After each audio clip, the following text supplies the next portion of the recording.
Hello. हा बोल कुचे साहेब. Hello. बोल बोल हॅलो. बोल ना. थोडासा हे पडू द्या ना, अंधार पडू द्या ना. सगळे लोक घरात पुढे पैसे वाटत असते, गोर गरीब लोकल नोटा चांगले दिसल्या पाहिजे. अहो कुचे साहेब, एक मिनिट ऐकून घ्या. सगळीकडे चर्चा चालू आहे, म्हणून म्हणलो मी तुम्हाला की थोडासा अंधार पडू द्या. अंधारात न तर खेळणे जमत, अंधारात जरा उजळत होऊन जाऊन दे. अरे उजेडात नका करू. आता तुम्ही आडीतून आडीला पलीतून चालू आहे. नाही आडीलं नाही तुम्हाला कोण. हॅलो. हे तुमचं गैरसमज आहे. तुम्हाला आडीलं नाही कोण.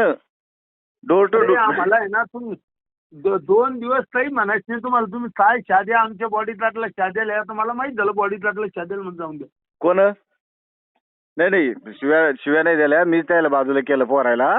का त्याचा काही संबंध नाहीये. ते बॉडीगार्ड आहे, त्याला काही बोलू नका. त्याची ड्युटी आहे, ती ड्युटी करू आले. मीच त्याला बाजूला केलं. आता मी एक पीआयची गाडी मागितली, 7-8 पोलीस बंदोबस्त मध्ये पैसे वाटतात. बिनधास्त वाटा कुठे साहेब. मी तुम्हाला काय सांगतो, पण थोडासा अंधार पडू द्या. गरीब जनतेचं भलं होऊन द्या ना. तुम्ही तर भलत का. आमदाराचे पैसे आहे ना. अहो आमदार साहेब, तुम्ही आतापर्यंत तुम्ही भलत काही चाललेले आहे ना. हा चालन होते वाटी तुम्ही. बाकी नाही, आम्ही नाही. बाकी तुम्ही पण जरा थोडा अंधार पडू द्या. दिवसा ढवळं चालू झाल्यावर म्हणल्यावर आता एवढं मोठा आमदार माणूस जर एवढं दिवसा ढवळं जर असं करू लागलं म्हणल्यावर थोडस हे वाटतं ना. ठीक आहे. ओके. ओके. एबीपी माझा, उघडा डोळे बघा नीट.